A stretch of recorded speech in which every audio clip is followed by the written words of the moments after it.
There is a moment, just before full darkness arrives, when the sky becomes something that words struggle to contain.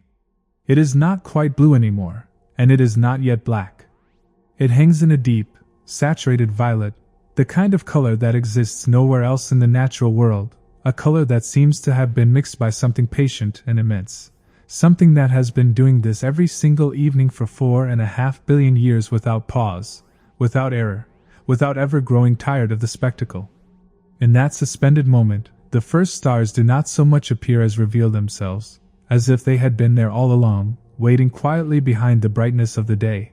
And now, with the light softening and retreating toward the western horizon, they simply allow themselves to be seen. One by one, and then in clusters, and then in rivers of pale silver light, they emerge across the deepening sky, each one a sun, each one impossibly far away, each one burning with a fire that began before this planet existed, before the molecules that make up your body were assembled, before there was any story at all to tell. And it is from that vast ancient darkness, from that patient, wheeling cosmos, that our story begins tonight. As you settle in and find a comfortable position, let your weight sink fully into whatever surface holds you. Let your shoulders soften. Let your jaw release just slightly. I'm curious, as we begin this journey together, where are you listening from tonight, and what time is it in your part of the world? Write it in the comments when you wake. It's a wonderful and quietly moving thing to know that we are sharing this moment across the globe, that right now, in different time zones and different hemispheres, beneath different arrangements of those ancient stars, people are lying still and breathing slowly and allowing their minds to travel back through time together. Now, gently, let the world around you fade. Let the sounds of your present life grow soft and distant, like music heard from another room. And let us go back. Back through centuries. Back through millennia. Back through millions of years, to a world so different from our own that it barely seems possible it was the same planet, and yet, in its deep biological rhythms, in the way its light fell and its winds moved and its living things struggled and adapted and endured, it was exactly, precisely, the same. Let us begin 7 million years ago. The continent of Africa in that distant era was a place of astonishing, almost overwhelming richness. It was not the Africa of modern imagination, not primarily the open savannas of lions and wildebeest that we associate with wildlife documentaries and painted horizons. 7 million years ago, much of the central and eastern portion of the continent was draped in dense, continuous forests, the kind of forest that absorbs sound and diffuses light, and creates its own climate within its canopy, a world of perpetual green shadow punctuated by shafts of gold wherever the high canopy thinned and let the sun reach the forest floor. The trees were enormous. Not in the exaggerated way of mythology, but in the quiet, patient way of things that have been growing for centuries, their trunks wider than a human could reach around, their bark furrowed and grayish and covered in thin mats of moss and lichen and the delicate root systems of epiphytic plants that clung to them the way a climber clings to a cliff face, finding purchase in every crack and crevice, drawing moisture from the humid air itself. Beneath the canopy, the air was dense with moisture. Not the heavy, uncomfortable humidity of a human summer, but something richer and more complex, a humidity that carried in it the scent of rotting wood and fungal networks and flowering plants and the faint, sharp sweetness of fruit in various stages of ripeness. The forest floor was rarely fully lit. Even at midday, when the sun was directly overhead and pouring its energy down through the uppermost leaves, the light that reached the ground was a shifting, dappled thing, patterns of brightness and shadow that moved slowly across the fallen leaves and the exposed roots and the thin, pale threads of fungi that connected the trees in networks so vast and intricate that they would not be fully understood until our own century. The shadows were cool. The light was warm. And in between them, life moved with a constant, unhurried purpose. The sounds of this forest were layered in a way that modern environments rarely achieve. High in the canopy, birds called in frequencies that carry for miles, using the architecture of the trees as a kind of acoustic landscape, their calls shaped by millions of years of selection pressure to travel through exactly this density of vegetation. Lower, in the middle stratum where the secondary branches spread wide and the leaves were largest and most abundant, insects moved through the air in dense, spiraling columns, their wings catching the occasional beam of direct sunlight and scattering it into brief, brilliant prismatic displays. And lower still, on the forest floor and in the undergrowth, larger creatures moved with a careful deliberateness, stepping over roots and through leaf litter with the practiced efficiency of animals that have lived in exactly this kind of environment for so long that it had become, in every meaningful sense, an extension of their bodies. Among those creatures, moving through the forest of equatorial Africa 7 million years ago, were our earliest ancestors. They were not human, not in any sense that we would recognize, not in posture or communication, or the vast complexity of thought that we now carry in our skulls. But they were ours. They were the beginning of a line that would, over an almost incomprehensible span of time, through incremental change and patient selection and the slow accumulation of small advantages, become us. They were roughly the size of a modern chimpanzee, which is not a coincidence, because the lineages that would eventually produce chimpanzees and the lineages that would eventually produce us had not yet fully diverged, or had only very recently begun to diverge, in that flickering moment of geological time. They moved through the trees with confidence and ease, their long arms perfectly shaped for swinging between branches, their hands strong and flexible and equipped with the same basic arrangement of bones and joints and opposing thumbs that your hands have right now, though the specific proportions were different, optimized for gripping bark and branches rather than for the fine manipulations that yours perform every day. Their faces, if you could have looked into them, would have been simultaneously familiar and strange. The eyes were large and forward-facing, providing the stereoscopic vision that tree-dwelling primates require to judge distances accurately, to know, without conscious calculation, whether a branch is close enough to grab, whether a leap will carry them safely to the next handhold. The brow was heavy, the forehead sloped. The jaw was large and projecting, housing the broad, flat molars necessary for processing tough vegetation and hard seeds. But behind those eyes, in the brain that filled that sloping skull, there were already the first faint suggestions of something that would eventually change the planet. The neocortex, which is the outer layer of the brain responsible for higher-order thinking, for planning, for social awareness, for language, was already proportionally larger in these creatures than it was in most other mammals of equivalent body size. Not dramatically larger, not yet. But the direction of travel was already established. The axis of evolution had already, quietly and without any announcement, turned toward thought. During the day, these early ancestors spent much of their time in the trees, foraging for the fruits and leaves and insects that formed the basis of their diet. The forests provided abundantly. The same equatorial sun that beat down on the open ground beyond the tree line was, within the forest, transformed into something generous and diffuse, driving photosynthesis in millions of leaves and producing, season after season, a profusion of edible material. Figs, which are among the most nutritionally dense of all wild fruits, ripened in staggered sequence throughout the year, ensuring that there was almost always something to eat somewhere within a manageable range. The large leaves of certain species could be browsed directly. The insects were protein, always abundant, always accessible to an animal with the manual dexterity to pick them from bark or catch them from the air. At night, they ascended to sleeping platforms they constructed in the forks of large trees, bending and weaving branches to create a stable surface high enough above the ground to be safe from the large predators that patrolled the forest floor after dark. The construction of sleeping nests is a behavior that our closest primate relatives still exhibit, and it speaks to something deep in our biological heritage. This need for a safe, constructed, elevated place to surrender consciousness each night. When they slept, their breathing slowed, their muscles relaxed, and the forest continued around them, the nocturnal creatures taking up their routines, the insects filling the darkness with sound, the stars moving in their slow arcs overhead through the gaps in the canopy. This was the world at the beginning. This was the stage on which our story would unfold, a stage built over billions of years of planetary history, a stage maintained by ecological relationships of staggering complexity, a stage that was, in the deep geological sense, already beginning to change. The change came, as most of the great changes in the history of life have come, from below. Beneath the surface of Africa, the planet's tectonic plates were engaged in the slow, patient process of rifting, a process by which sections of continental crust are pulled apart by the movement of the mantle beneath them, creating valleys and basins that gradually widen over millions of years. The East African Rift System, which today forms a dramatic series of valleys and escarpments that runs from the Afar Triangle in the north down through Tanzania and Malawi and Mozambique to the Zambezi River, was at this time in its early stages of formation.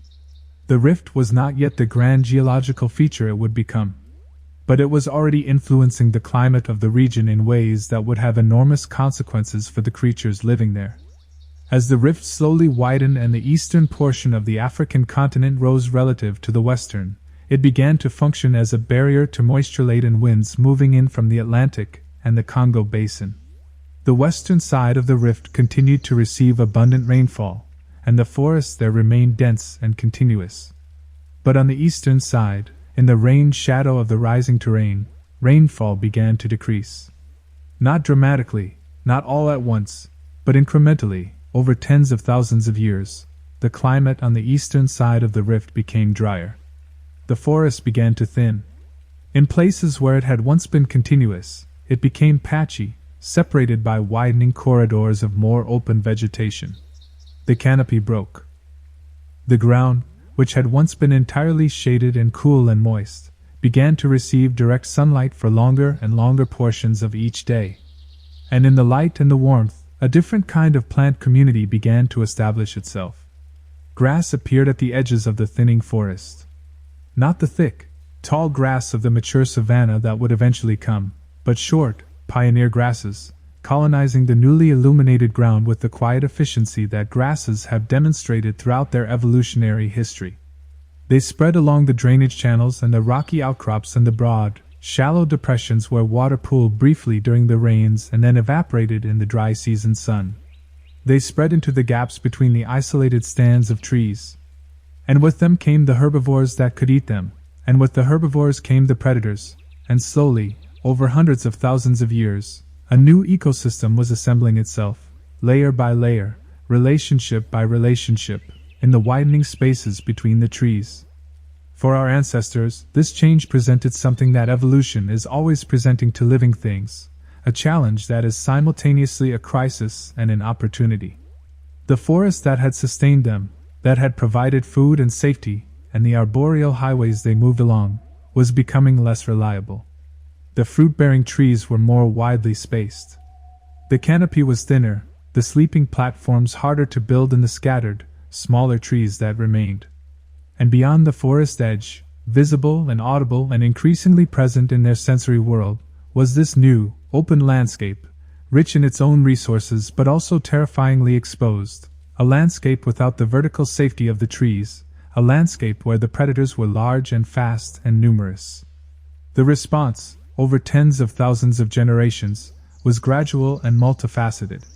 Some populations retreated deeper into the remaining forest, continuing along an evolutionary trajectory that would eventually produce the modern chimpanzee and the bonobo. Others, in the populations that found themselves increasingly at the edge of the forest, in the mixed woodland and grassland mosaic that ecology calls the ecotone, began to show something new. They began to spend more time on the ground.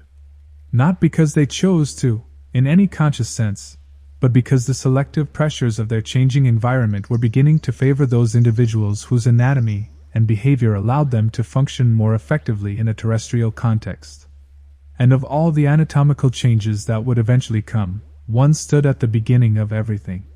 One small change in the arrangement of bones and muscles would, in the fullness of time, change the world. They began to walk upright. This moment, this shift toward bipedalism, which is the technical term for habitual two-legged locomotion, deserves to be dwelt upon, because it was not a sudden transformation. It did not happen in a single generation, or 100 generations, or even 1,000. It happened over hundreds of thousands of years, driven by selection pressures that were themselves shifting and complex. But the direction was consistent, and the consequences were so far-reaching that every single thing that has happened in human history since, every tool and fire and word and painting and city and symphony, flows from this one improbable anatomical rearrangement. Consider, for a moment, what walking upright actually requires. The skeleton of a four-legged mammal, or a primate that moves primarily on all fours, is oriented horizontally, with the spine roughly parallel to the ground. The weight of the body is distributed across 4 points of contact with the ground, which is inherently stable, the way a table is more stable than a stool. When an animal like this wants to move, it shifts weight from front legs to back legs in a coordinated rhythm, and the center of gravity stays close to the ground and within a stable base of support for most of the gait cycle. This is biomechanically efficient and stable. Bipedal locomotion, by contrast, requires the spine to be reoriented vertically, so that it bears the full weight of the head and torso above the hips. The pelvis must be restructured to transmit that weight efficiently into the legs. The legs themselves must be lengthened and reoriented to carry the body's full weight alternately on each side with every step, which means that for a substantial portion of each walking stride, the entire weight of the body is balanced on a single leg. The feet must be transformed from grasping structures into stable platforms.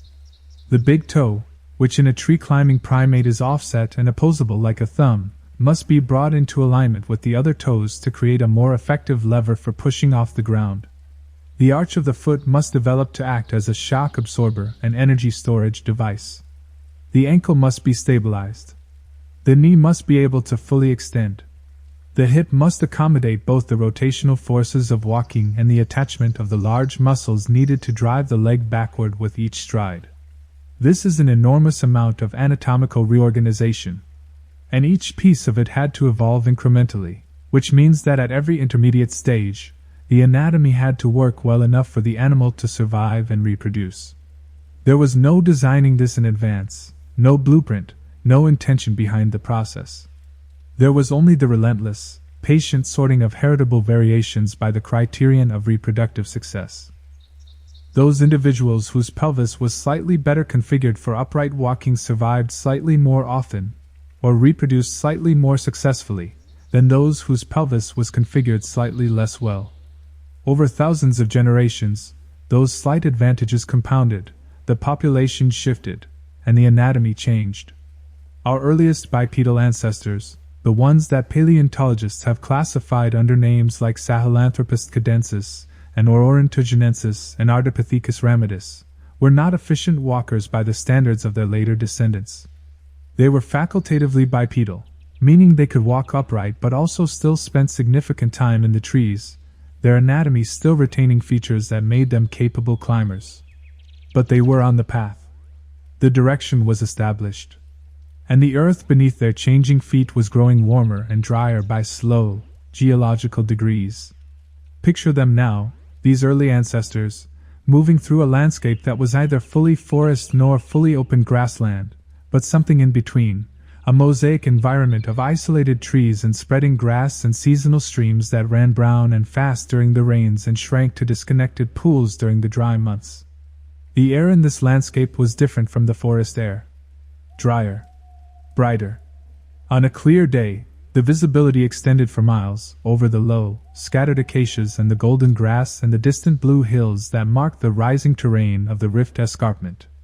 The sounds were different too.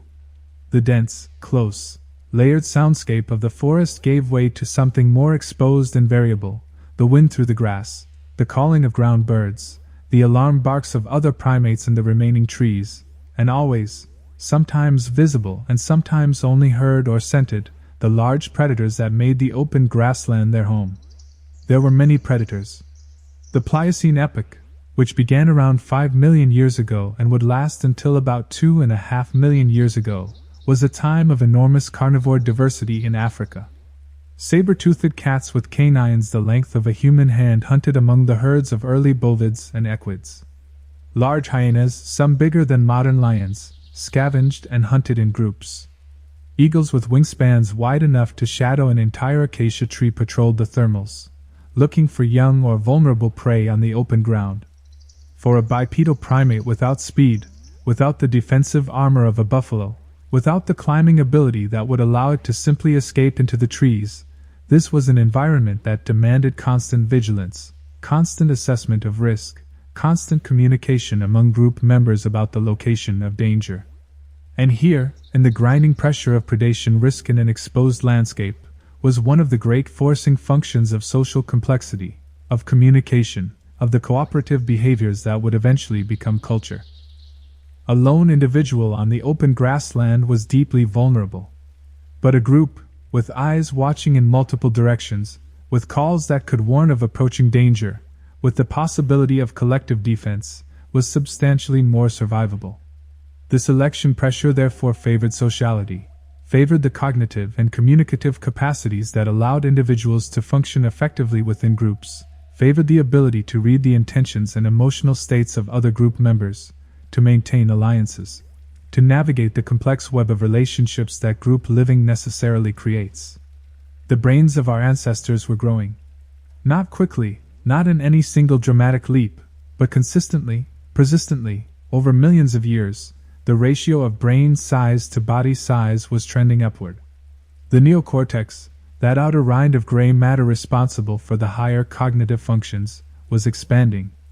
The prefrontal cortex, which would eventually be the seat of planning and self-regulation and abstract thought, was developing new connections and new capacities. The temporal lobes, involved in memory and the processing of complex social information, were enlarging.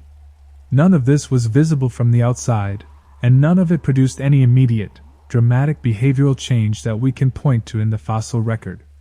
But the direction was consistent. The brain was becoming larger, more complex, more capable. And to fuel that brain, the body was making arrangements. The human brain, by modern standards, is extraordinarily metabolically expensive. It accounts for roughly 2% of total body weight, but consumes approximately 20% of the body's energy at rest. This is a remarkable disproportion. In our early ancestors, as the brain began its long expansion, this metabolic cost was not yet as extreme, but it was already significant, and it was increasing. And the body, shaped by selection, found ways to pay for it. One of those ways was a gradual reduction in the size of the gut. The primate gut, in most species, is large relative to body size, because it needs to process large quantities of tough, fibrous vegetation. But as our ancestors began to include more easily digestible foods in their diet, more ripe fruit, more insects and small animals, and eventually more cooked food, the gut could be somewhat reduced, freeing up metabolic resources that could be redirected to brain tissue. This exchange, the reduction of one expensive tissue to fund the expansion of another, is part of what evolutionary biologists call the expensive tissue hypothesis. And while the full picture is more complicated than any single hypothesis suggests, the basic insight is important, that building a larger brain was not free, and the body found ways to balance the books. Walking upright contributed to this economy in another way that is less obvious but deeply important. When you walk on two legs with the efficient, striding gait that modern humans use, you expend surprisingly little energy. The human walking gait is biomechanically elegant, using the swing of each leg as a pendulum that largely carries itself, storing and releasing energy in the tendons and ligaments of the foot and ankle with each stride. Studies comparing the locomotion of chimpanzees with that of modern humans have found that human bipedal walking is significantly more energy efficient than chimpanzee knuckle walking.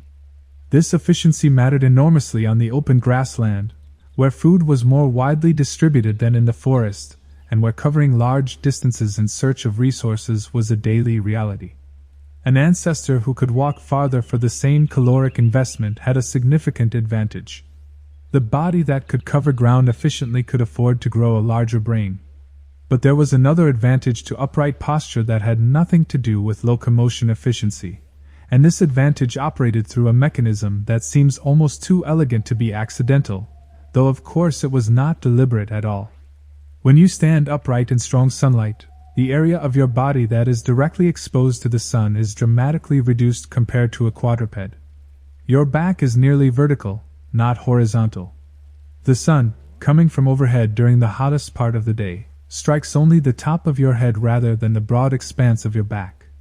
This means that a bipedal hominid in the open grassland absorbs significantly less solar radiation than a quadruped of equivalent body size standing in the same environment. This thermal advantage became even more significant as our ancestors began to develop a remarkable and unusual adaptation, one that would eventually give them an unparalleled competitive advantage in the hot, open African landscape. They were losing their fur. Most primates are heavily covered in hair, which provides insulation and protection but also impedes the evaporation of sweat.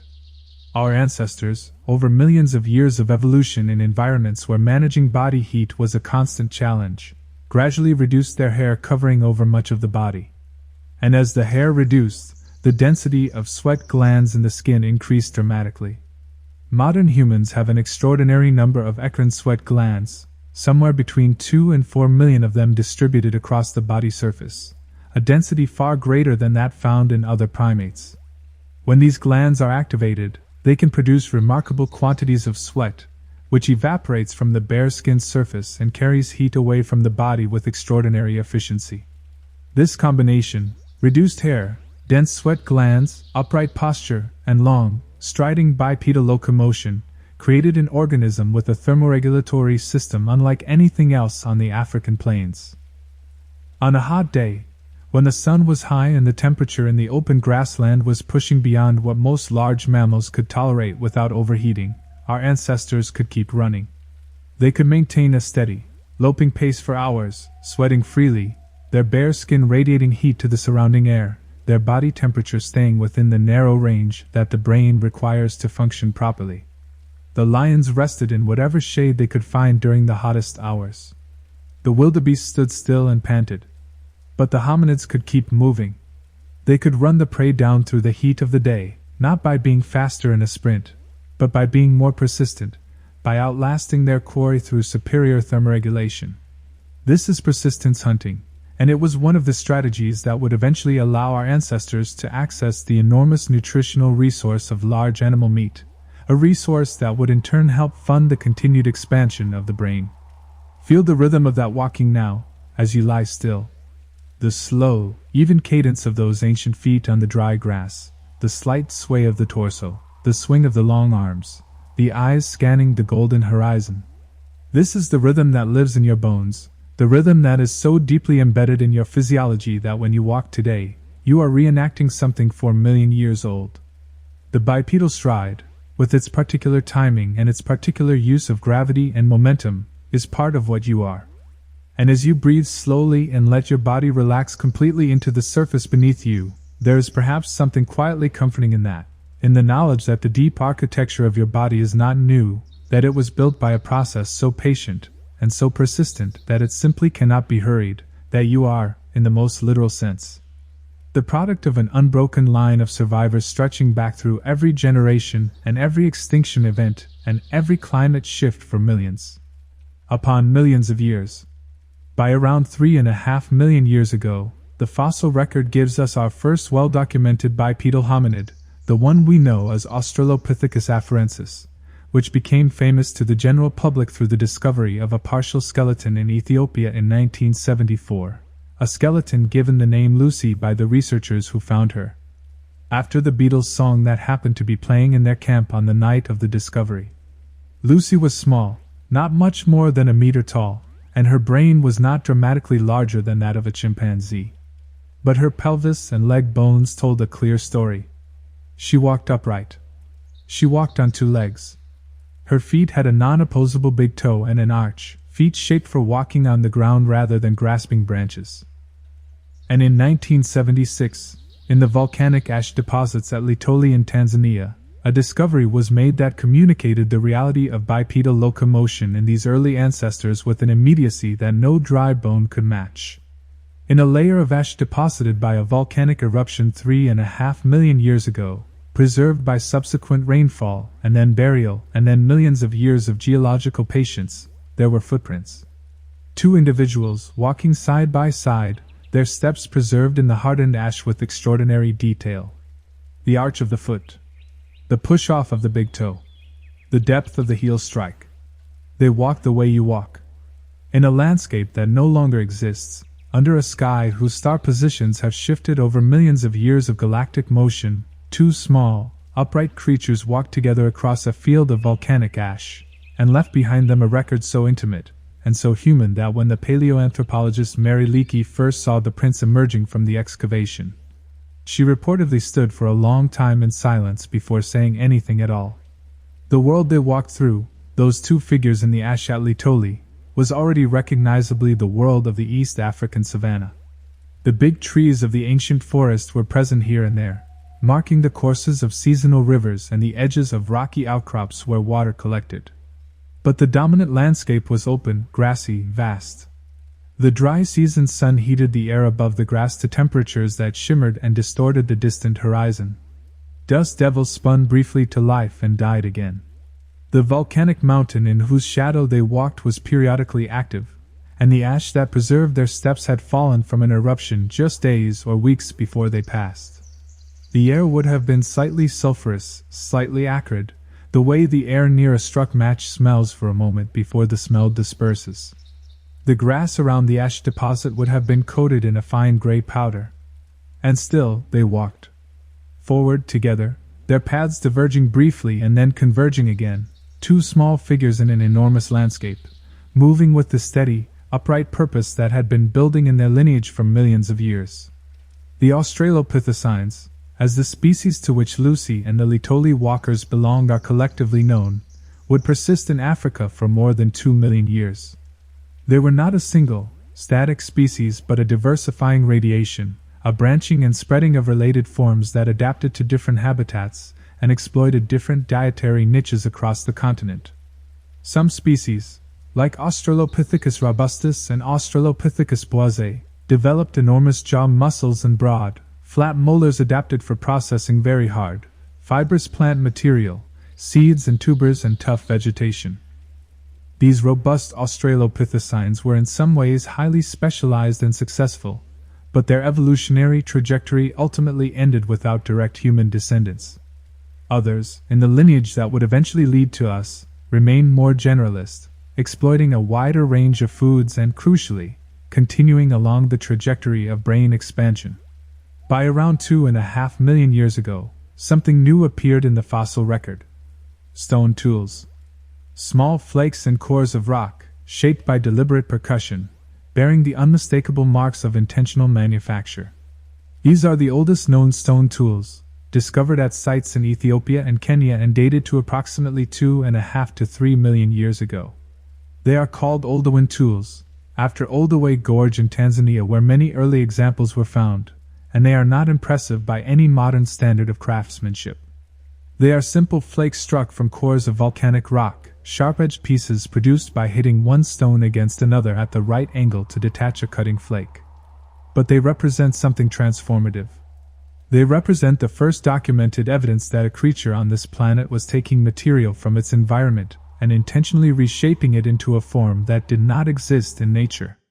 They represent, however embryonically, the beginning of technology. To make even the simplest Oldowan tool requires a combination of capacities that, taken individually, other animals possess to some degree, but that in combination represents something qualitatively new. You need the motor control to strike with precision, and the ability to judge force and angle and the properties of the material you are working with. You need the cognitive ability to form an intention, to hold in mind the goal of producing a sharp flake, and to organize your actions toward that goal. And perhaps most importantly, the prevalence of stone tools in multiple sites across wide geographic areas suggests that the technique was being transmitted from individual to individual, learned and shared and passed on, which implies a capacity for social learning, for imitation, for the kind of cultural transmission that is the foundation of all human civilization. The hominids making these tools are classified in the genus Homo, our own genus, distinguished from the Australopithecines partly by their larger brains and partly by their more extensive use of stone tools. Homo habilis, whose name means handyman, is among the earliest members of this genus in the fossil record, with a brain roughly 50% larger than that of Australopithecus afarensis. The expansion is visible in the skull, which is higher and more rounded than that of the earlier hominids, the brain case swelling upward and outward to accommodate the growing neural tissue within. The face is still prominent, the brow still heavy, the jaw still large.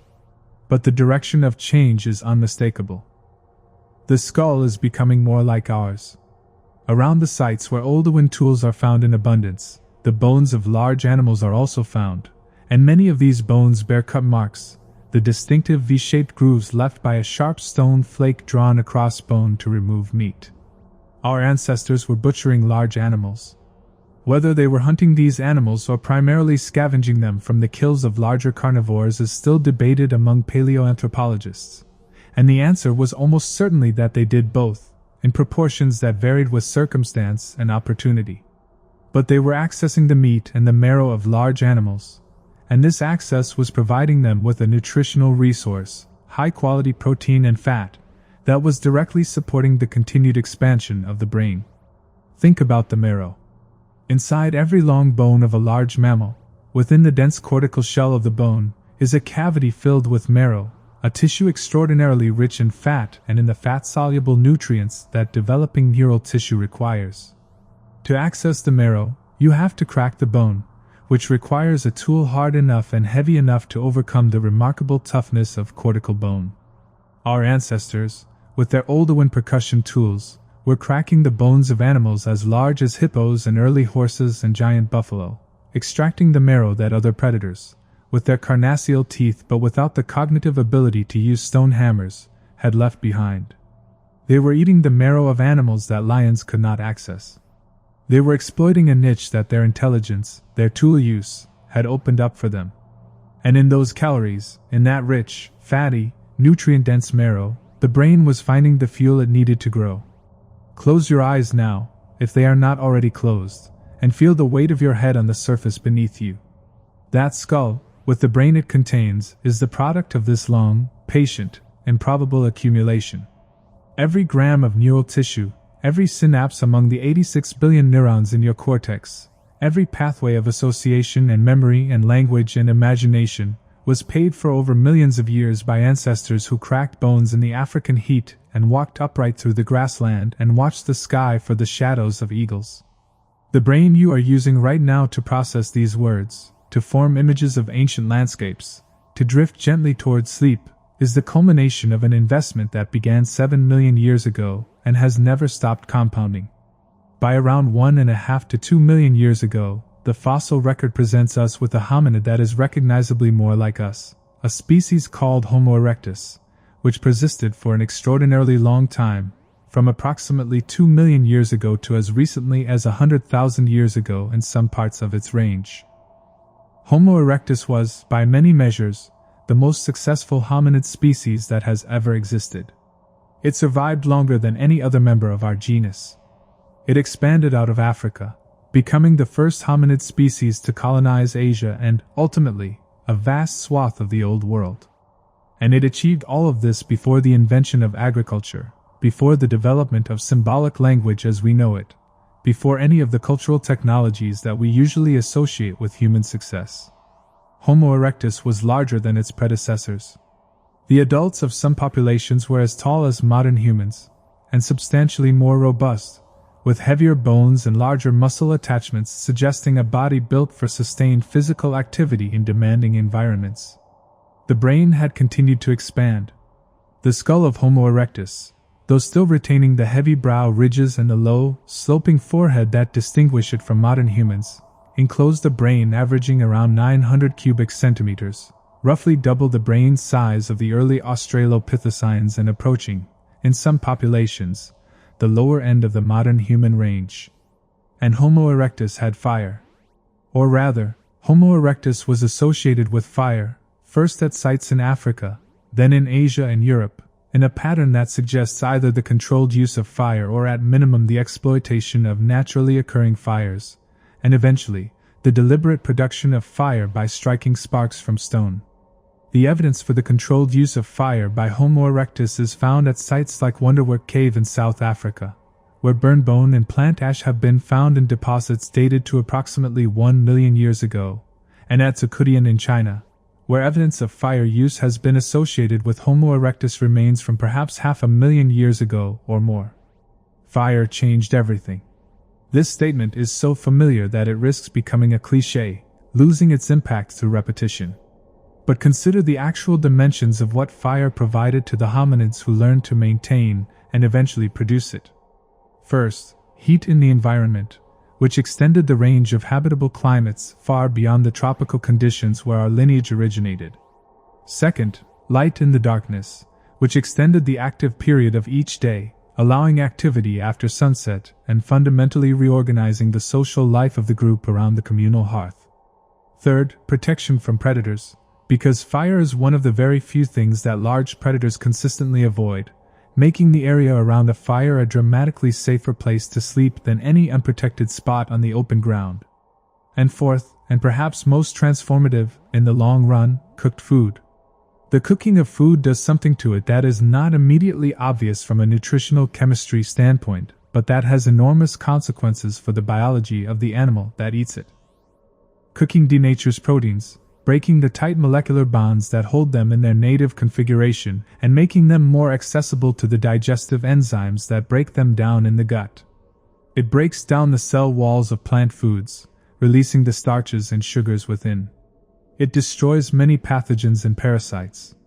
And it dramatically increases the proportion of the calories in a food that can actually be absorbed by the gut. Studies comparing the energetic yield of raw versus cooked food have found that cooking can increase the bioavailable energy in some foods by as much as 30%. For a hominid with a brain that was consuming an ever larger share of the body's total energy budget, this increase in caloric availability was significant. More energy from the same amount of food meant more energy available for neural tissue. And the softening of food through cooking had another consequence. One that seems at first like a trivial detail, but that had its own cascade of biological effects. Softer food requires less chewing. Less chewing means less selection pressure for large jaw muscles. And large jaw muscles, in the anatomy of the skull, compete directly with the braincase for space, because the temporalis muscle, the main chewing muscle, attaches to the side of the skull, and in species with very large temporalis muscles, the bony crests and ridges required to anchor those muscles limit the expansion of the braincase on either side. As the jaw and its muscles reduced in our lineage, the constraint on braincase expansion relaxed, and the skull could grow more smoothly rounded and larger, accommodating the neural tissue within more efficiently. Cooking was not the only driver of brain expansion. The social complexity of hominid groups, the demands of navigating alliances and rivalries and sexual competition and cooperative childcare, all of these placed selection pressure on social cognition, on theory of mind, on the ability to model the mental states of other individuals and predict their behavior. The archaeological evidence for increasing behavioral complexity, including more sophisticated tool industries, evidence of long-distance trade in raw materials, early ornaments, and eventually symbolic representation, suggests that the cognitive capacities of our ancestors were expanding along multiple dimensions simultaneously. Each new capacity creating new selection pressures for further cognitive expansion. By around 300,000 years ago, the archaeological and fossil record shows us hominids with brains in the full modern human size range. By around 150 to 200,000 years ago, the physical anatomy of archaic Homo sapiens was essentially modern. The brow ridges had not fully reduced to the smooth forehead of contemporary humans. The face was still more projecting, the skull still somewhat longer and lower than ours. But the braincase was large. The neural machinery was essentially assembled. And then, beginning around 100,000 years ago and accelerating sharply around 60 to 80,000 years ago, something happened in the behavior of these anatomically modern humans that has no clear precedent in the fossil record. The archaeological record suddenly fills with evidence of symbolic thought, of art, of complex language, of ritual, of long-distance social networks mediated by the exchange of objects and information. This is what some researchers call the cognitive revolution, or the behavioral modernity transition, and its causes and mechanisms are still among the most actively debated questions in paleoanthropology. Some researchers have proposed that this behavioral transition was driven by a genetic change, perhaps in the regulatory genes controlling brain development, that produced a qualitative shift in cognitive capacity. Others have argued that the change was not in the brain itself but in cultural complexity, that once language became sufficiently sophisticated to transmit complex information reliably, a positive feedback loop was established in which each generation could build on the accumulated knowledge of all previous generations, producing the rapid cultural evolution that the archaeological record seems to show. Others suggest that the behavioral evidence for a sudden transition is partly an artifact of the sampling bias in the archaeological record, and that the behavioral modernity we see exploding 60 to 80,000 years ago was developing more gradually over a much longer period, leaving traces that the preservation conditions of earlier times have largely destroyed. Whatever the exact mechanism, the result was an organism of extraordinary capability.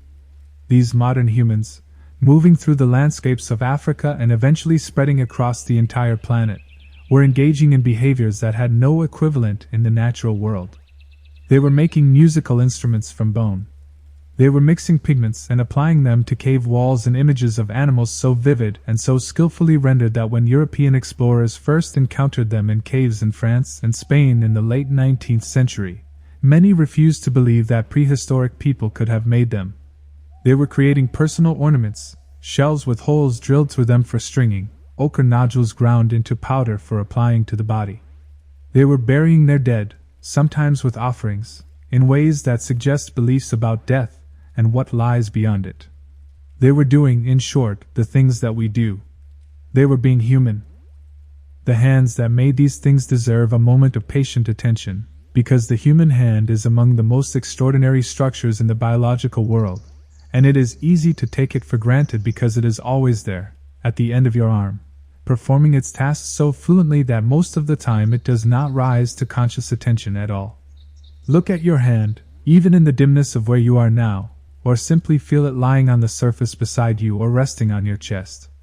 The hand has 27 bones, arranged in a complex, interlocking architecture that allows it to perform an astonishing range of movements, from the pinch of a fingertip that can pick up a single eyelash to the power grip of a fist that can drive a chisel through stone. The wrist alone has 8 carpal bones arranged in 2 rows, able to flex and extend and deviate sideways in combinations that allow the hand to orient itself in virtually any direction relative to the arm.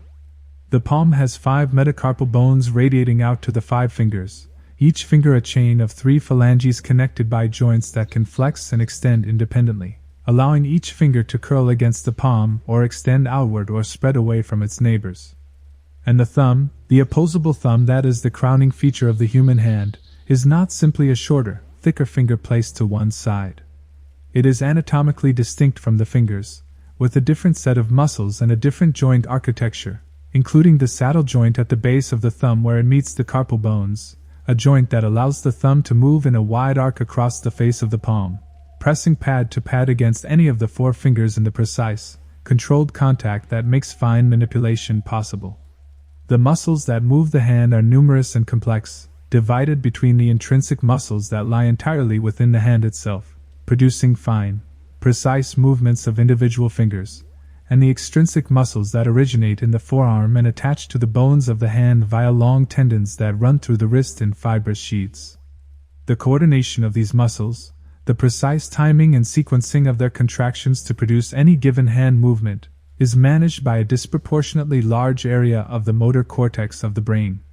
If you were to make a map of the body surface onto the motor cortex, with each region of cortex drawn in proportion to the amount of neural tissue devoted to controlling it, the hand and the face would dominate the map, enormously enlarged relative to their actual body area, reflecting the extraordinary degree of fine motor control that these body parts require and receive. The brain devotes more of its executive motor resources to the hand than to any other part of the body except the face and the vocal apparatus. The sensory system of the hand is equally remarkable. The fingertips in particular are among the most densely innervated regions of the entire body surface. Within a single square centimeter of fingertip skin there are multiple types of sensory receptor, each specialized for detecting a different quality of tactile information. Meissner corpuscles, located just below the skin's surface, respond to light touch and the edges and texture of objects, firing when the fingertip moves across a surface and sending a rapid volley of signals to the brain that encodes the surface's texture with extraordinary precision. Merkel discs respond to sustained pressure and to very fine spatial details, allowing the fingertips to distinguish between surfaces whose features are separated by as little as 2 millimeters. Pacinian corpuscles, located deeper in the dermis, respond to vibration, alerting the brain to the subtle mechanical feedback that comes through a tool being used, the way a woodworker can feel through a chisel handle the way the wood is responding to each blow. And Ruffini endings respond to skin stretch. providing information about the position and configuration of the hand even without visual feedback. All of this sensory information is transmitted through the peripheral nerves to the spinal cord and from there to the brain, where it is processed in the somatosensory cortex in a pathway parallel to and intimately interconnected with the motor system. The result is a sense of touch so precise, and a motor system so fine-grained, that the hand can perform operations that no machine has been able to fully replicate. The surgeon making an incision through layers of tissue, the musician drawing a bow across a string at precisely the right speed and pressure to produce exactly the intended tone, the sculptor feeling the clay respond to the pressure of the thumbs, the mother's hand laid gently on the forehead of a sick child, sensing the degree of fever in the temperature of the skin. These are all expressions of a system of extraordinary sophistication, built through millions of years of selection in ancestors who chipped stone and wove grasses and shaped wood and combed through leaf litter for insects, and who gained a reproductive advantage from every increment of additional manual precision.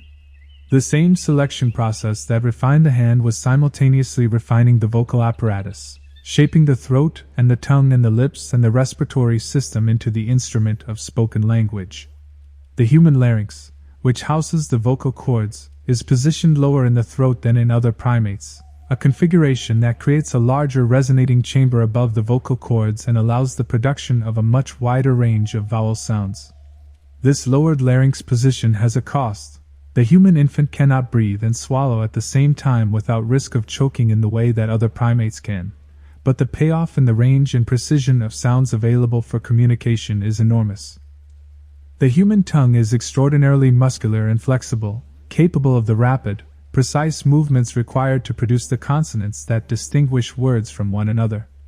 The lips can form a seal and then release it explosively to produce the stop consonants, or approximate narrowly to produce the fricatives, or round or spread in combinations with tongue position to create the full vowel space of any human language. The diaphragm and the intercostal muscles of the thorax provide the precise, controlled airflow that speech requires, able to sustain a steady output for the duration of a phrase and then interrupt it sharply for a stop consonant, all in real-time coordination with the laryngeal muscles adjusting the tension of the vocal cords to control pitch.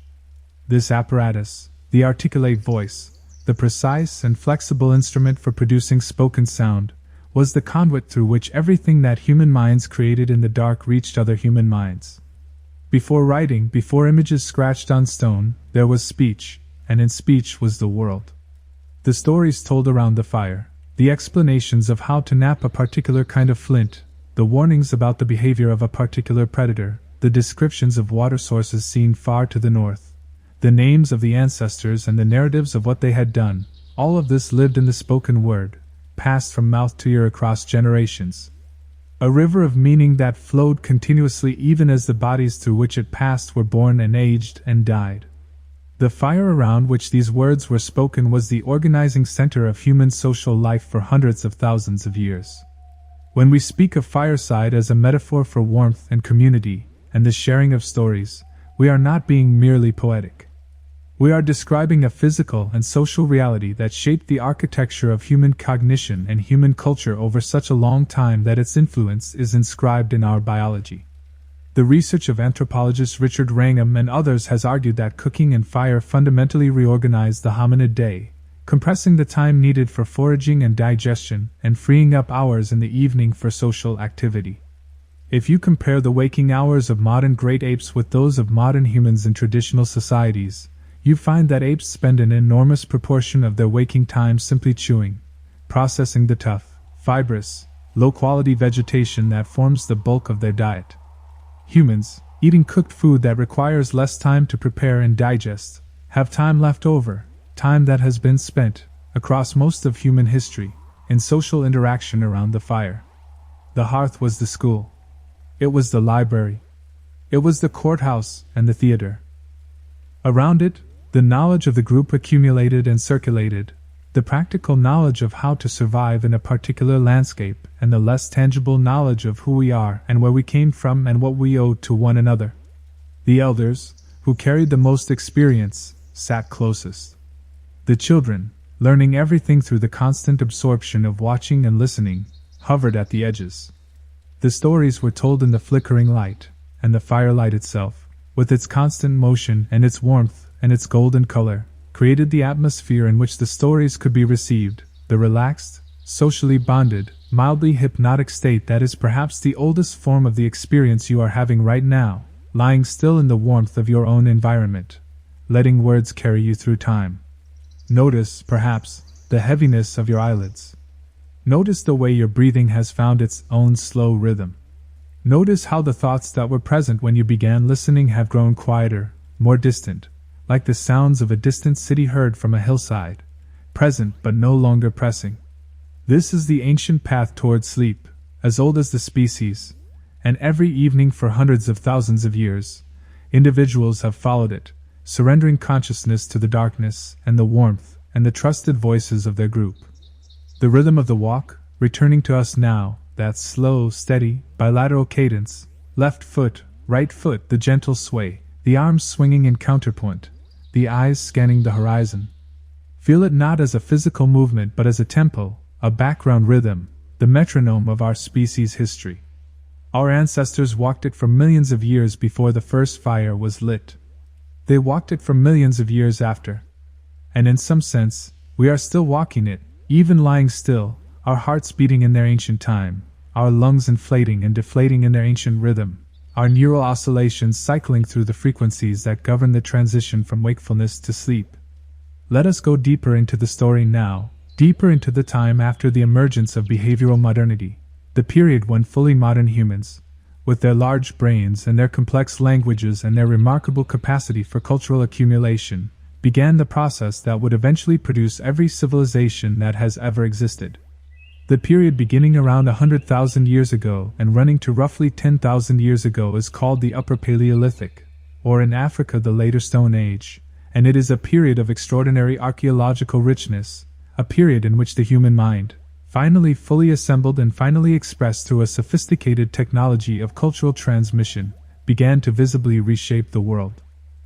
During this period, modern humans spread out of Africa, following the great corridors of habitable land that connected the continent to the rest of the world through the Sinai and along the southern coast of Asia. They moved into a world that was already inhabited by other hominid species. Neanderthals, who had evolved in Europe and Western Asia over hundreds of thousands of years, were present throughout much of the range that modern humans were entering.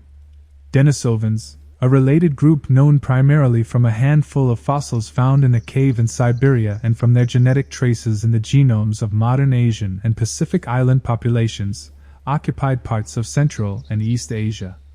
And in isolated pockets, remnant populations of earlier hominid species may have persisted in remote refugia for longer than the mainstream fossil record suggests. The Neanderthals deserve more than a passing mention, because they are among the most fascinating and most misunderstood of all our close relatives, creatures who have been alternately caricatured as brutish cave dwellers and romanticized as gentle giants, when the truth is something more interesting and more nuanced than either portrayal. Neanderthals had brains as large as ours. In some populations, their average brain volume was actually somewhat larger than that of modern humans, though the shape of the brain case was different, longer and lower rather than high and rounded, suggesting possible differences in the proportions of different brain regions.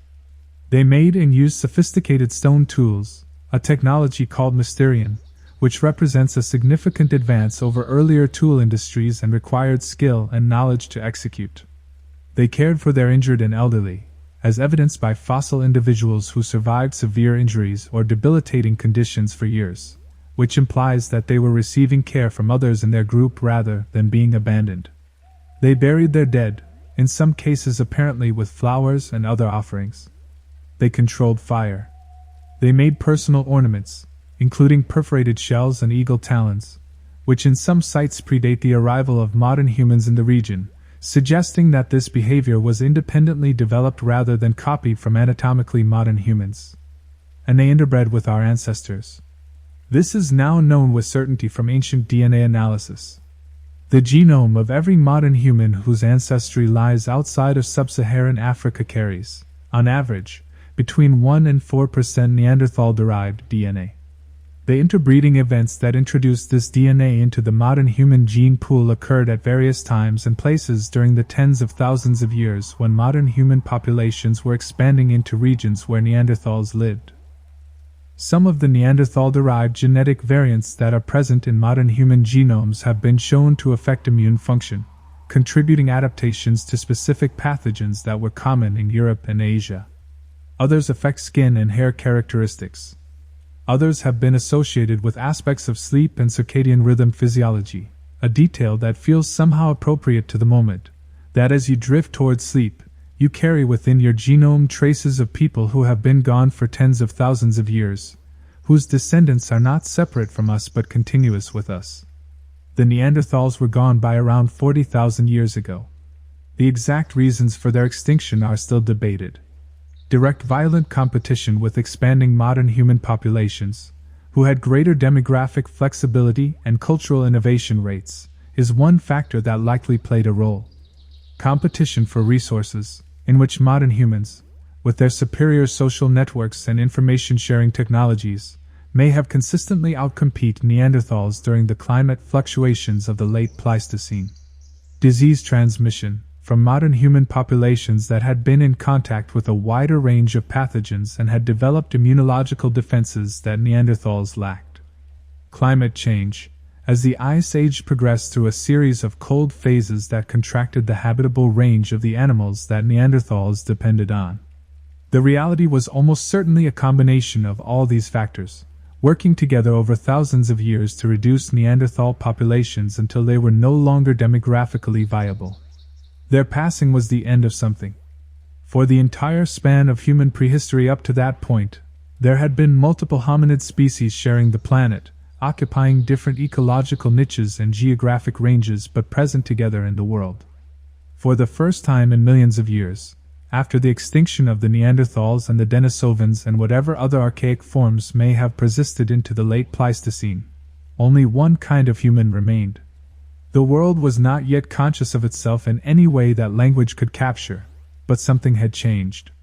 A lineage that had always been one thread among many in the tapestry of hominid diversity was now the only thread. Everything that would come next, the whole of recorded history, the pyramids and the philosophies and the symphonies and the space telescopes, would come from this single remaining lineage, this one surviving population of large-brained, bipedal, fire-using, language-speaking primates, spread across the planet and adapting to every environment they encountered. By this point in the story, as we move through the Upper Paleolithic and toward the end of the last Ice Age, the pace of human cultural change was accelerating in a way that had no precedent in the earlier record. The tools becoming more refined and more varied with each passing millennium. The social networks spanning hundreds of kilometers, with shells and stone raw materials moving between communities separated by distances that would have required weeks of travel. The art becoming more sophisticated, the cave paintings of France and Spain representing not just careful observation of the natural world but a symbolic and aesthetic sensibility, a desire to create things of beauty and meaning that had no strictly practical function, that served needs which were entirely internal, entirely of the mind and the spirit. The cave at Chauvet in the Ardèche region of France contains paintings dated to approximately 37,000 years ago, making them among the oldest known examples of figurative art in the world. The images include horses, rhinoceroses, lions, mammoths, bears, and other animals of the Pleistocene European fauna, rendered with a skill and a sense of movement that are startling even to modern eyes accustomed to far more technically sophisticated art. The artist or artists who made these images understood something about the representation of movement, about the use of the contours of the rock surface to give the animals a three-dimensional presence, about the play of torchlight on painted surfaces in the deep darkness of the cave, that could only have come from extended practice and a deeply developed visual sensibility. They were not trying to document the animals for practical purposes. They were doing something that is entirely recognizable as art, something driven by an inner need to transform experience into image, to make the invisible visible, to leave behind a mark that said, in whatever language of gesture and image was available, that I was here, and I saw this, and I wanted you to see it too. Imagine now the experience of entering Chauvet Cave 37,000 years ago, or some equivalent cave in your own ancestral territory. The entrance is low, requiring you to stoop. Behind you, the last light of the evening sky, the familiar sounds of the camp. Before you, darkness so complete that it is tactile, that it seems to press against your eyes. You carry a lamp, a flat stone with a depression for animal fat, a twist of plant fiber for a wick, producing a small, warm, orange flame that illuminates perhaps a meter of space around you. The cave extends ahead, the limestone walls glistening with moisture, the formations of stalactites and stalagmites casting strange shadows, the floor covered in a fine clay that records the passage of every creature that has entered. You move deeper, following the passage as it widens and narrows, ducking under low sections, moving sideways through narrow squeezes. The air is cool and still and damp, carrying the mineral smell of limestone and the faint residue of previous fires. And then, as you enter a larger chamber, your lamplight falls on the wall, and you see them. The horses. The lions. The rhinoceroses. Charging, standing, turning, looking, alive in the flickering light with a vitality that makes your breath catch. Someone made these. Someone stood where you stand now, or lay on their back under a low ceiling, their lamp raised above them, and moved their hands across this wall in the darkness, driven by something that was stronger than the difficulty of the darkness and the cold and the cramped space. This was creation for its own sake. This was the human mind encountering its own capacity and finding it both necessary and miraculous. The same impulse that drove the Chauvet painters, the impulse to create and to communicate and to make meaning from experience, was driving the development of the technologies and social structures that would, in the final chapters of our story, transform the pace of human change from the geological to the historical. The ending of the last ice age, approximately 12,000 years ago, was not merely a climatic event. It was the stage setting for one of the most consequential transitions in human history. As the great ice sheets of the northern hemisphere retreated, they left behind transformed landscapes, deeper soils exposed by glacial action, new river systems, expanded coastlines, a different distribution of plant and animal communities. The warmer, wetter, more stable climate of the Holocene epoch that began after the Ice Age created conditions in which certain plant species, those ancestral to the modern cereals and pulses that formed the basis of agricultural diets worldwide, could grow in dense, accessible stands. For hunter-gatherer peoples who were already deeply familiar with the ecology of their local environments, who knew which plants produced edible seeds and at what time of year, and who had the cognitive and technological capacity to intervene in that ecology, these new conditions were both an opportunity and, in regions where population density was rising, a necessity. Agriculture did not emerge in a single place at a single time. It emerged independently in multiple regions of the world during the early Holocene, in the Fertile Crescent of the Middle East, in the Yangtze and Yellow River valleys of China, in the highlands of New Guinea, in Mesoamerica and the Andes. But the basic pattern was similar in each case. Human populations that had subsisted as mobile or semi-mobile hunter-gatherers began, gradually and often reversibly, to manage the plants and animals around them in ways that increased their yield and reliability. They selected, over generations, the plants with the largest seeds, or the earliest ripening, or the least tendency to scatter their seeds at maturity before they could be harvested. They protected the areas where these plants grew, weeding out competitors, adding water, eventually preparing the soil. They watched the animals that lived near their camps, learning their behavior and their reproductive cycles, and began to restrict their movement, to selectively slaughter, to encourage breeding in confined spaces. This process, which we call domestication, produced over thousands of years the suite of cultivated crops and domestic animals that formed the biological foundation of civilization. Wheat and barley in the Middle East, rice and millet in China, maize and potatoes in the Americas, cattle and goats and sheep and pigs and dogs and horses. These domesticated species, reshaped by tens of thousands of years of human selection, are so different from their wild ancestors that in many cases the relationship is not immediately obvious. The aurochs, the massive wild bovid from which all modern cattle descend, was a formidable animal, standing nearly 2 meters at the shoulder, aggressive and dangerous, hunted by Paleolithic humans across Eurasia and North Africa. The docile dairy cow standing in a field is the same animal, reshaped by selection for temperament and milk production and body composition over 10,000 years of human management. The transition to agriculture did not immediately improve the lives of the individuals who made it, at least not by any simple metric of health or well-being. The skeletal evidence from early agricultural populations shows, compared to their hunter-gatherer predecessors, a reduction in average stature suggesting nutritional deficiency, an increase in dental caries caused by the high-sugar diet of cereal grains, a higher incidence of infectious disease caused by the dense living conditions that sedentary life and the presence of domestic animals created. In terms of the diversity of foods consumed, early farmers were eating a far more limited diet than the hunter-gatherers they replaced, dependent on a handful of staple crops that were vulnerable to failure if the rains did not come or if a pest arrived. But agriculture produced something that hunting and gathering could not, a consistent surplus, the ability to grow more food than the immediate population required, which could be stored against future need or traded or used to support individuals who were not themselves producing food. And it was from this surplus, from this capacity to generate more than was immediately needed, that everything else eventually grew.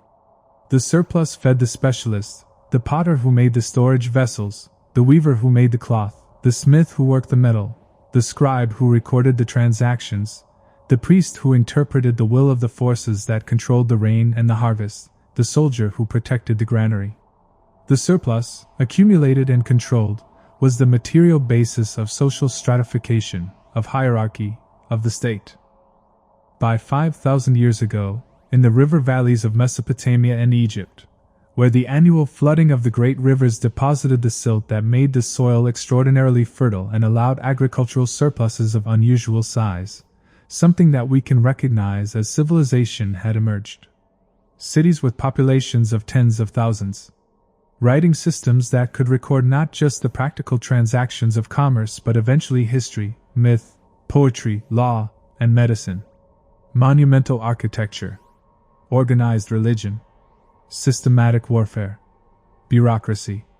These developments were not separate from the story of human evolution. They were extensions of it, built on the same cognitive foundations, the same social intelligence, the same capacity for cultural accumulation, the same symbolic thought, the same language, that had been developing over millions of years of biological evolution and hundreds of thousands of years of cultural development. The Sumerian scribes who developed cuneiform writing around 5,000 years ago were using the same brains, the same hands, the same capacity for symbol manipulation that their ancestors had used to chip stone tools and paint cave walls and navigate by the stars. The Egyptian engineers who designed the Great Pyramids were applying the same spatial reasoning and planning capacities that their ancestors had used to organize hunting expeditions and plan the construction of seasonal camps. The Greek philosophers who first attempted to understand the natural world through systematic observation and logical reasoning were using the same curiosity and the same capacity for abstract thought that had driven every phase of human expansion, from the first stone tools to the first fire to the first boats, and the first settlements, and the first writing. The story of human evolution is, in one sense, the story of a gradual augmentation, a slow but consistent expansion of what is possible for a living thing to perceive and think and make and communicate. Each phase built on the previous ones. The bipedal stance freed the hands for making. The freed hands selected for the brain circuits that controlled them. The bigger brain generated more complex social life. The more complex social life selected for more sophisticated communication. The more sophisticated communication allowed cultural accumulation. The cultural accumulation accelerated every subsequent phase.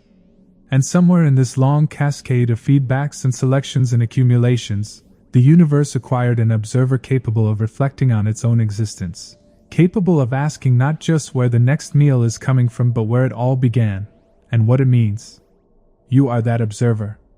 Lying still in the warmth of your particular corner of the planet, in the particular slice of time that is your life, you are the present expression of this entire process. The atoms that make up your body were forged in the hearts of stars that exploded billions of years before the sun existed. The molecules that assemble those atoms into living tissue follow chemical pathways that have been operating in life on Earth for 4 billion years. The cells that contain those molecules are products of evolutionary lineages that stretch back to the first single-celled organisms in the ancient sea. And the brain that processes the information flowing through those cells, that experiences the fatigue of a long day, and the pleasure of a good story and the slow, benevolent drift toward unconsciousness that you are feeling now, is the most recent, the most elaborate expression of a trend that began 7 million years ago in the forests of Africa. Think for a moment, before you go further toward sleep, of the hands again. Not as abstract evolutionary objects but as the things they are, your hands, wherever they are right now, resting at your sides or folded on your chest or curled loosely on the pillow beside you. They carry in their bone structure the memory of a tree-climbing ancestor. They carry in their muscle arrangement the memory of the stone knappers.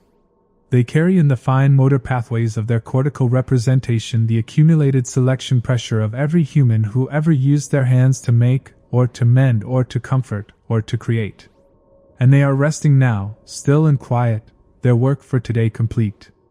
The Pleistocene epoch, which lasted from approximately 2.5 million years ago to 12,000 years ago, was the epoch of ice.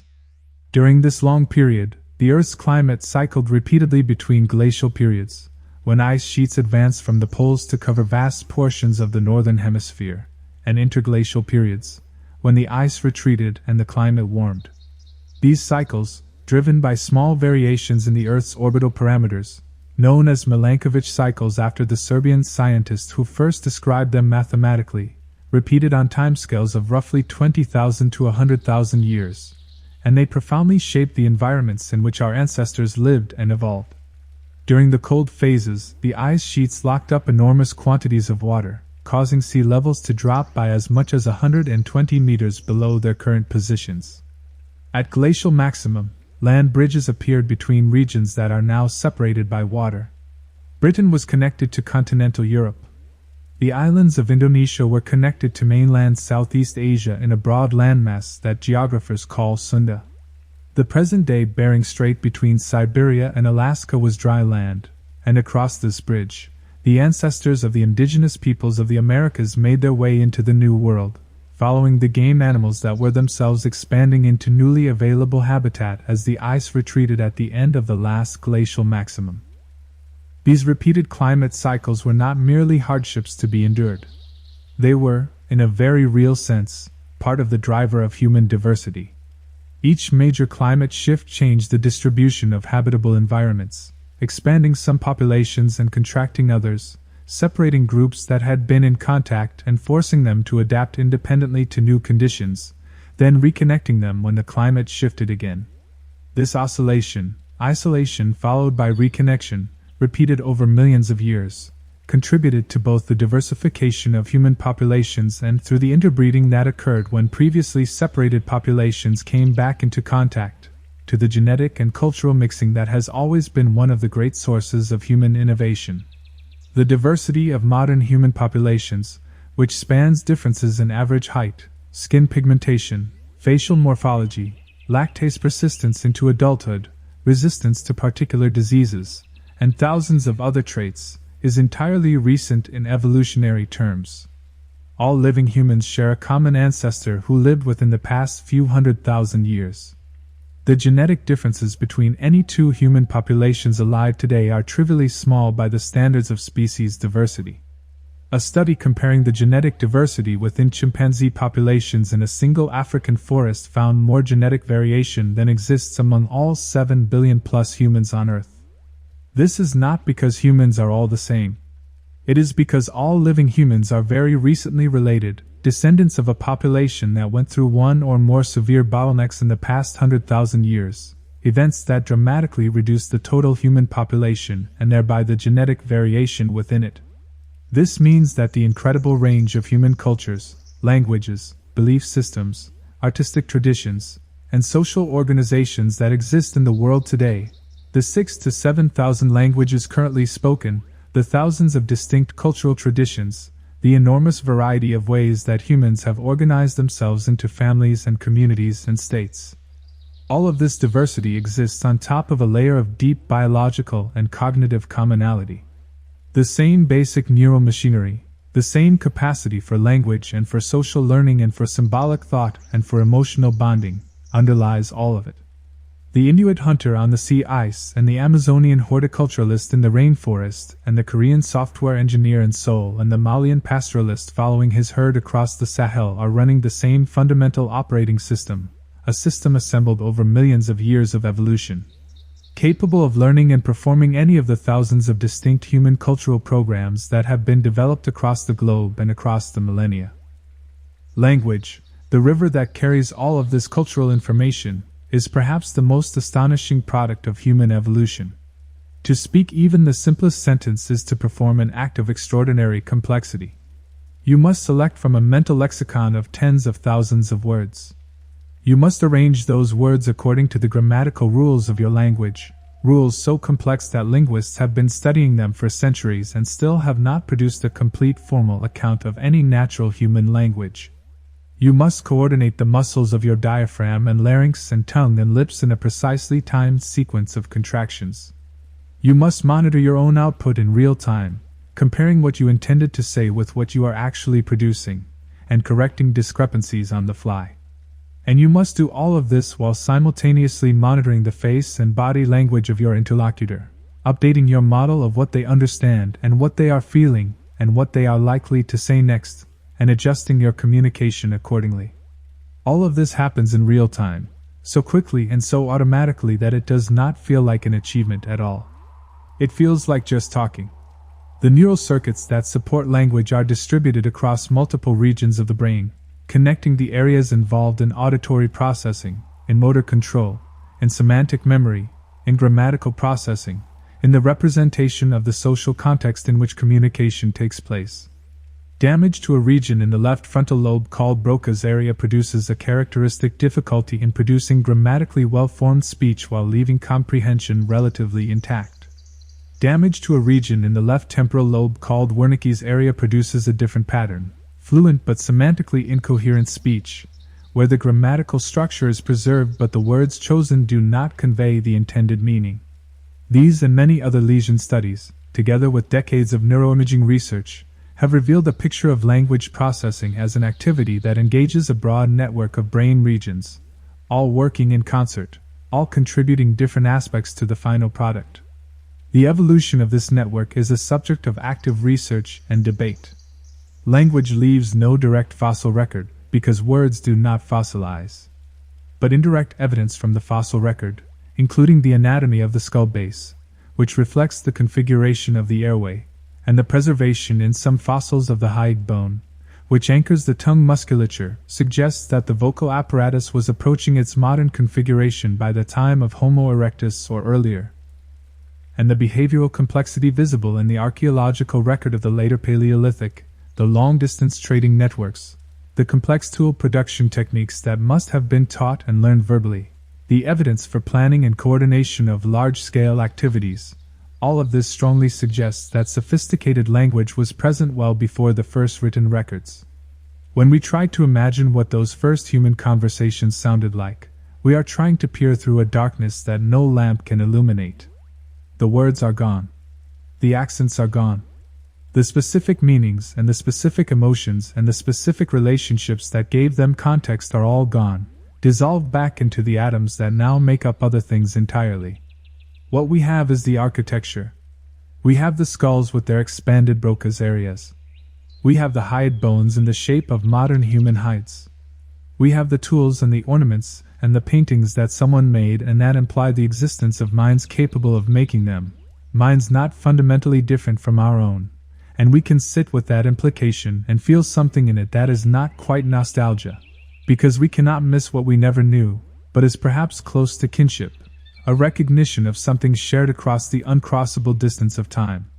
The neocortex, that outer layer of the brain that has been expanding and complexifying throughout the whole of hominid evolution, has a surface area, if it were spread flat, of approximately 2.5 square feet.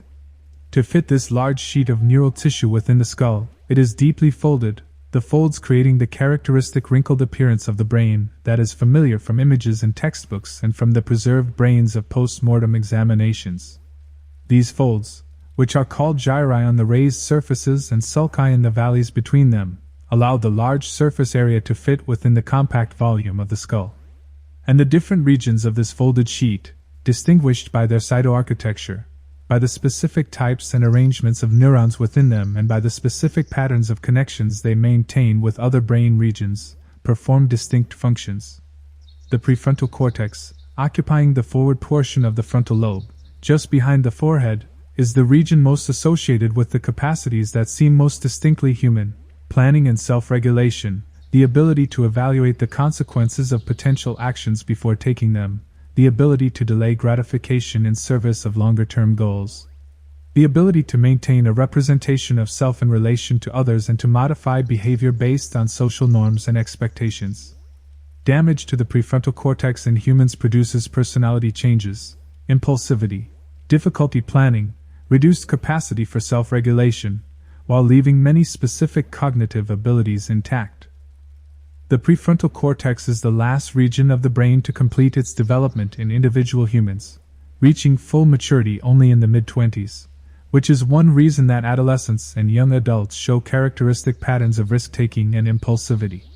The neural circuits that allow the full exercise of restraint and foresight have not yet finished wiring themselves. The hippocampus, a paired structure buried deep in the temporal lobes on each side of the brain, and named for its resemblance to the shape of a seahorse, is the central structure for the formation and retrieval of episodic memories, the memories of specific events in one's personal history. When you remember where you were on a particular occasion, what you saw and heard and felt, this is hippocampal memory. The hippocampus also plays a crucial role in spatial navigation, building and maintaining the cognitive maps of the environment that allow an animal to know where it is and how to get where it wants to go. Research on taxi drivers in London, who must memorize the extraordinarily complex layout of one of the largest and most historically layered cities in the world, has shown that the posterior hippocampus is larger on average in experienced cabbies than in matched controls, and that the degree of enlargement correlates with the number of years of experience, reflecting the capacity of the brain to reshape itself in response to experience, a property called neuroplasticity. The amygdala, an almond-shaped structure located adjacent to the hippocampus in the temporal lobe, is the brain's emotional sentinel, particularly involved in the processing of fear and threat. When a threat is detected, the amygdala initiates a cascade of neural and hormonal responses that prepare the body for defensive action, accelerating the heartbeat, redirecting blood flow from the digestive organs to the large muscles of the limbs, sharpening attention and narrowing its focus. This is the stress response, the physiological state that prepares an animal to fight or flee. In the environments in which our ancestors evolved, this response was activated by the actual physical threats that were a daily reality of life: the predator, the rival, the falling tree. In modern environments, the same response is activated by the threats of the contemporary world: the deadline, the conflict, the financial worry, the social rejection, threats that are real in their consequences but that cannot be addressed by the physical responses the amygdala initiates. This mismatch between the evolved stress response and the modern environment is one of the themes of what is sometimes called evolutionary medicine, the application of evolutionary thinking to understanding human health and disease.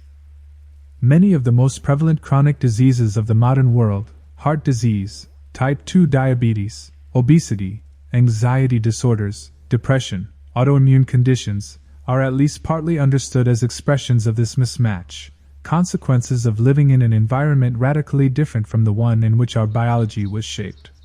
We are, as the biologist Theodosius Dobzhansky observed in a different context, creatures whose biology was designed by the Pleistocene but who now live in a world of our own making, a world that arrived far too quickly for natural selection to have prepared us for. But the remarkable thing, the quietly astonishing thing, is how well we manage anyway. The plasticity of the brain, its capacity to learn and adapt and rewire itself in response to experience, means that each generation is not locked into the behavioral patterns of its ancestors. We can learn to manage the stress response. We can learn to redirect the social instincts that evolved for small group life toward communities of millions.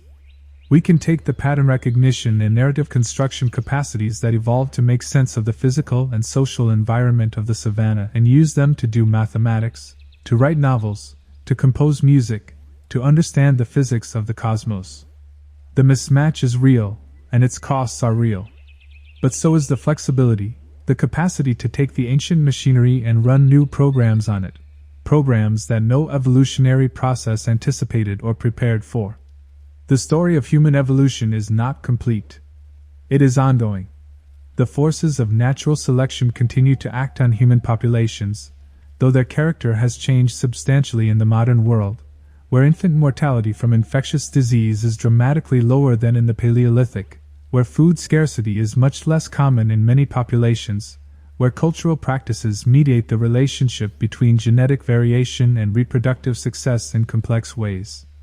The human genome is not fixed, and the human brain is not the final form that hominid neural evolution will take, assuming our species survives long enough for further significant biological evolution to occur. But on the timescale of individual human lives and even of human civilizations, the biology is essentially stable, and the story of how it came to be is the story we have been telling tonight. 7 million years. Say it slowly and feel the weight of it. 7 million years of patient selection, of small advantages compounding across generations beyond counting, of climates shifting and forests retreating and grasslands expanding and ice sheets advancing and retreating and advancing again.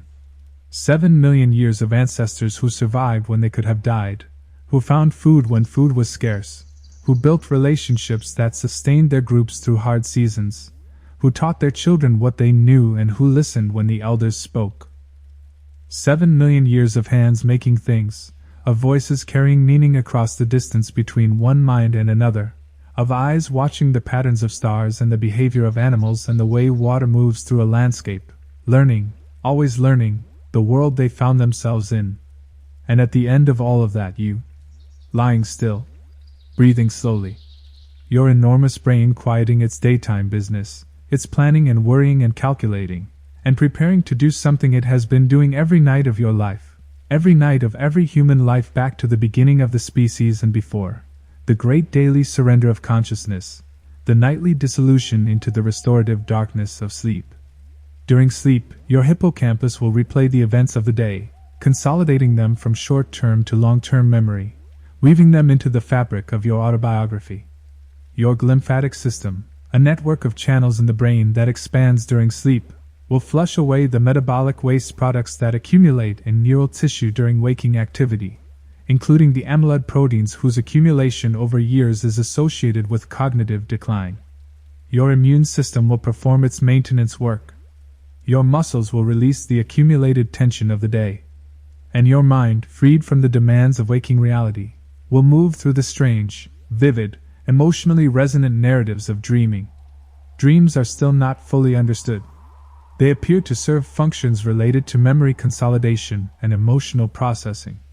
They are generated by the activity of the sleeping brain, particularly during the phase called REM sleep, for rapid eye movement, during which the brain is nearly as active as in waking life but the body is paralyzed to prevent acting out the movements of the dream scenario. The content of dreams draws on memories and on the emotional preoccupations of the dreamer, sometimes combining them in ways that are illogical by waking standards but that have their own internal coherence.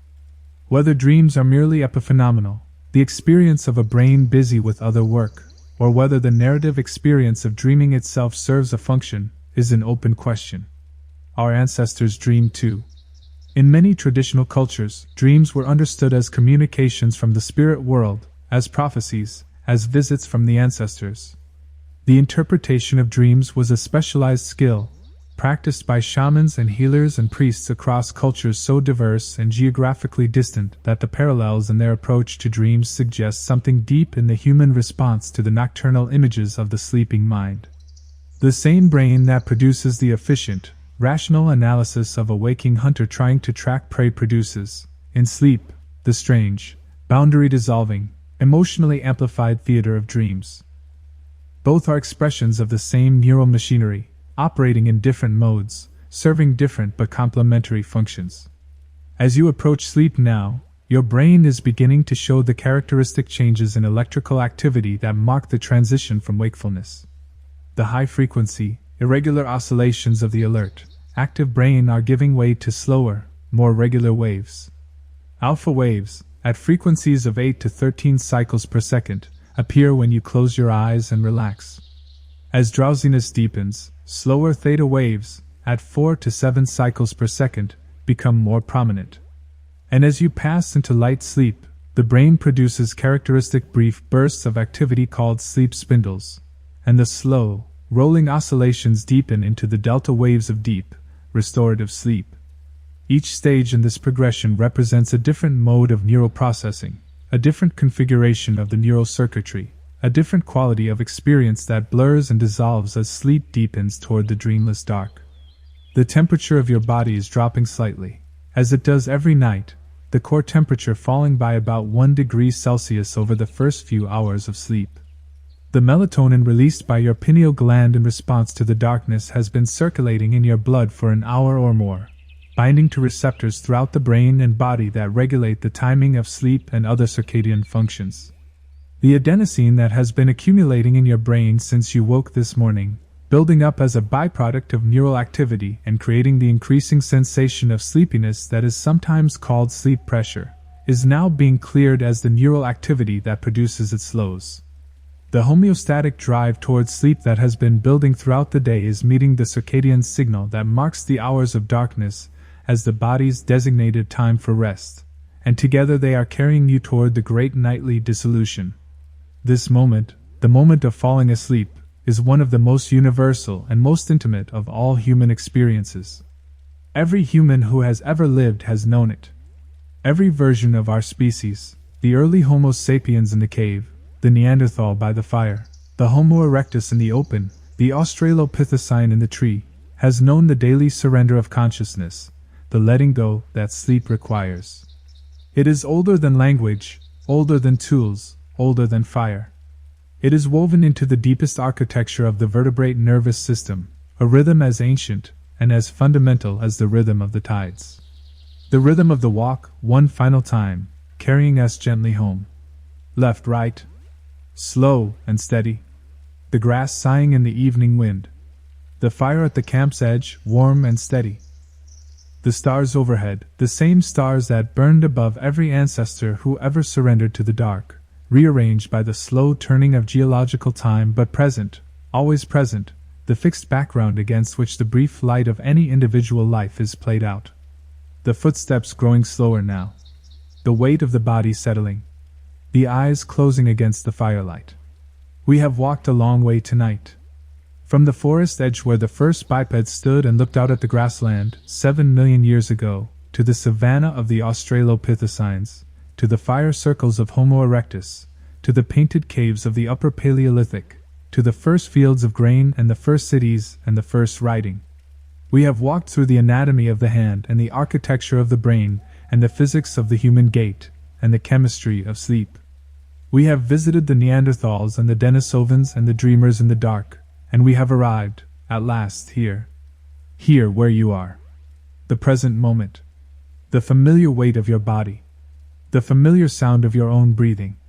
The comfortable, unremarkable miracle of being alive and conscious and warm and safe and drifting, gently, irresistibly, toward the restorative dark. 7 million years of evolution brought you to this moment. Every ancestor survived. Every challenge was met imperfectly enough. Every generation passed something forward, a genetic variant, a learned skill, a story told by firelight, that contributed to the chain that ends, for now, in you. You are not the end of the story.